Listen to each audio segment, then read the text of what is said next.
Galas behind us, bright futures before us. This epi celebrates the past and looks to the future. With competitions, awards, gold medals and more, we're turning the tassels, circling the globe. We bid farewell to some formidable forces and cross some finish lines here in this first place in photo finish face-offs after finals and felicitating faculty at functions for finance fellows and fundamental foreign fieldwork over Foie in France, following the fastest 2 minutes in sport with festivities for futures, first prizes, feathers in caps, fame and fortune flourishing with free time finding fulfillment, with family crossing the finish line feature of Simon Sheather. Viewers, let's begin at the most logical place, the ending. Commencement, that is. It's always a bittersweet end to the academic year, bidding farewell to scholars embarking on their journeys to change the world. And it was fun to dust off my regalia with my colleagues one last time to look like a scene from Harry Potter.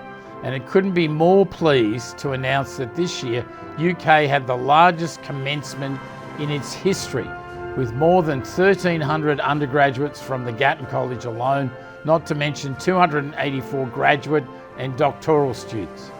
Cue the pomp and circumstance and let's celebrate the class of 2026. And viewers, commencement is one of many completions in this epi in a segment I'm calling Crossing the Finish Line. May started with the faster 2 minutes in sport, and yours truly was sorely distraught that in the Kentucky Derby's 152nd running, neither Chief Wallaby nor Wonder Dean brought home the win in the run for the Roses. Perhaps this is a sign not to venture into horse wagering in my retirement. And speaking of retirement, a true Gatton College legend is crossing the finish line, and he even let the dear old Dean tag along with him to celebrate. Our very own Scott Kelly, Executive Associate Dean, the yin to my yang, my colleague who famously advises me to take a sleep on it before big decisions. And the dead set legend is moving into his next chapter after a 37-year-long career at the Gatton College. And I couldn't possibly pick a better colleague to celebrate with for my retirement party here at the college. It was so great to connect with so many colleagues and friends, and you all made your dear old Dean laugh and even cry. This outstanding team is one of the things I'll miss most in my retirement. And a huge kudos to all who made this party possible. You have all meant so much to me over my 8 years as Dean, and I know you'll continue this important work into the future. And finish lines always come with awards, and boy do we have the John Dory on that. First up, milestones at the Gatton College. Look at this list of Gatton employees and their tenure at the college. A few I need to point out: Meg Marquis and Shante Phelps, who have served for 20 years. And a round of applause for Beverly Kemper, who has served 30 years at UK. Huge congrats to all of you. Next up, our faculty and staff awards always highlight the best of the best in an already amazing group of individuals. Take a look at these rock stars, viewers, and a few shout outs. First to Russell Jane, earning the university level Research Professor Award, recognising his extraordinary research contributions. And speaking of success, I would like to mention two other rock stars. First, Professor Dave Zebart, the winner of the Faculty Above and Beyond Award for his amazing contributions to the college over many years. Dave is also retiring on June 30. What a trifecta of absolute legends, folks. And of course, Marcom team's very own Lucy Tepper. Lucy not only earned the Judith Hayward Staff Award, but also the Staff Above and Beyond Award, which is so fitting for her accomplishments, particularly over the last year. Lucy's work is critical to the college, but often behind the scenes, and this year her contributions were absolutely vital. She was at the helm of our centennial book publishing and gala event planning, in addition to her regular duties as the glue that holds our creative team in marketing and communications together. And Lucy, we couldn't do the quality work we do here at the college without you. A sincere thank you. And viewers, there were no awards without huge competitions, and our students and alums are always making us proud with their huge wins. First up, Blue Means Business. This inaugural event was a huge success with more than 150 students registering to meet more than 30 organisations in 12 industries, and all after finals were over.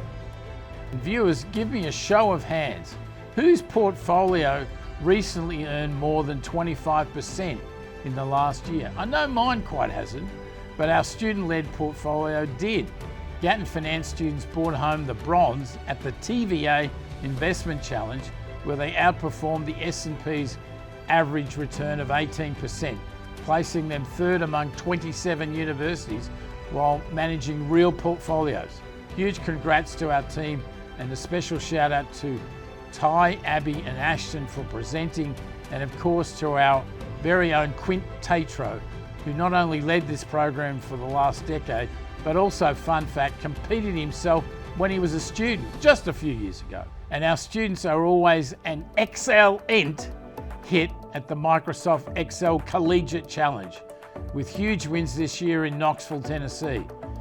I'm told even beating out master's students from Vanderbilt. So many wins here, viewers. Buckle up.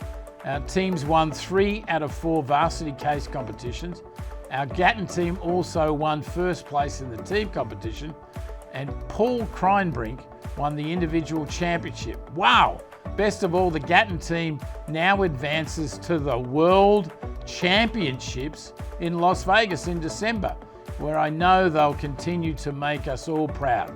And special thanks to John Salerling and Leonce Bergeron for leading our team once again to victory. We also had a great turnout for our EY tax policy competition, where teams tackled a real-world policy question tied to long-term US economic growth.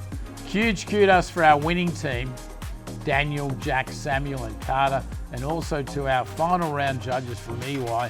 And fun fact, viewers, 3 of the 4 judges were Gatton alums working at EY.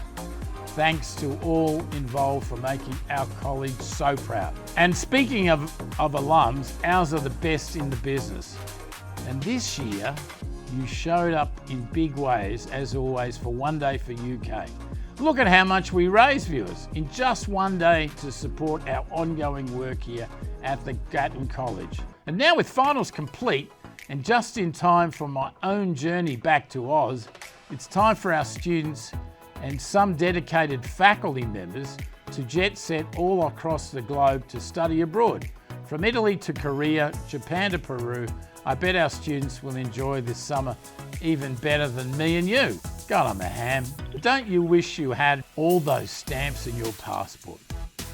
Unless you wanted to get citizenship of another country, and then that's a huge problem. Huge kudos to our amazing faculty and staff for leading these trips to give our students such valuable international experience. Well, viewers, with all that to say, it's got to be May. It's time to commence with summer. While our students jet set away, a huge thanks again to everyone who supported our centennial celebration. And I'm just so thankful for all that lies ahead for the future of the Gatton College. And now, viewers, please join me next month for my very last epi of Simon Says. I guess what they say is true, all good things must come to an end. Between pies in the face, flying desk, being chased by lions, scared by sharks, and dodgy taste tests, I'm sure my producers have cooked up some fun for me, and possibly even some outtakes to boost. I'll see you then, and until June, be well and go Cats.